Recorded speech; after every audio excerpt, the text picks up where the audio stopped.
Shebaya is a Middle East researcher and political analyst in Beirut. Halim, it's always good to see you, and I don't want to steal too much of your time, but it's just appeared here on the AFP, the French news agency, that Coral Oil, one of the most important oil companies that's been supplying petrol to Lebanon since 1926, has just said it's going to stop supplying its gas stations with fuel in Lebanon. What is happening? Hi, and good to be with you.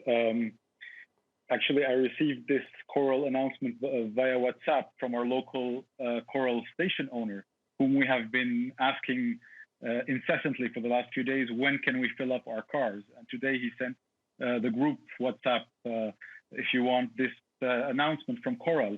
And in many ways, this is not a surprise. This is the culmination of a crisis that has been hitting Lebanon for the past weeks, but now it has really become at a stage where we could really call it the worst moment in the economic crisis. We won't call it the worst moment in the last 2 years, given that we had the Beirut explosion last year. But really imagine a situation where the only concern when you wake up is how much time is it going to take you to fill up your car? And I kid you not, some people have waited as much as 6 hours to fill up their car. Will we have electricity today or will we not? Will we find bread or will we not? And this is the first time since the crisis started in October 2019 that we have a bread shortage.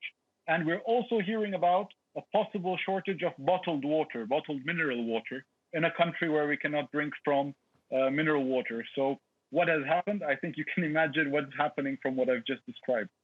You know, you've been a guest with us so regularly talking about Lebanon's political and economic crises, which have lasted for a few years now, and they're culminating in all of these kind of catastrophic events, as we described in the run-up to that report from Imogen. And we haven't really got time to discuss the possible solutions here. So I would rather ask you, do you feel that people in Lebanon who are able to get out of the country are now thinking, I simply have to leave because life in my homeland has become impossible? Yes, I mean, I wouldn't be honest if I would claim otherwise, meaning anybody at this point who has a real shot at leaving the country are actually taking a tough decision, a tough emotional decision to leave. Many people have spent their lives abroad and then decided to come back and invest in their home country, and they're now facing difficult decisions to leave. At the same time, you have people who have decided to stay in Lebanon, to live out the crisis and to see what happens, and to try to survive as much as possible with their loved ones and to try to make things better. But really, you know, when we get to such a situation, human beings, when faced with hunger, their concern becomes finding food. When faced with thirst, their concern becomes finding water.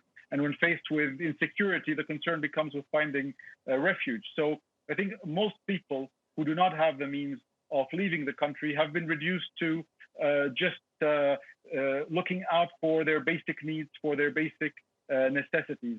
As for people who have choices to leave, absolutely. I think we're seeing a large wave of immigration, and but of course this is not the whole story.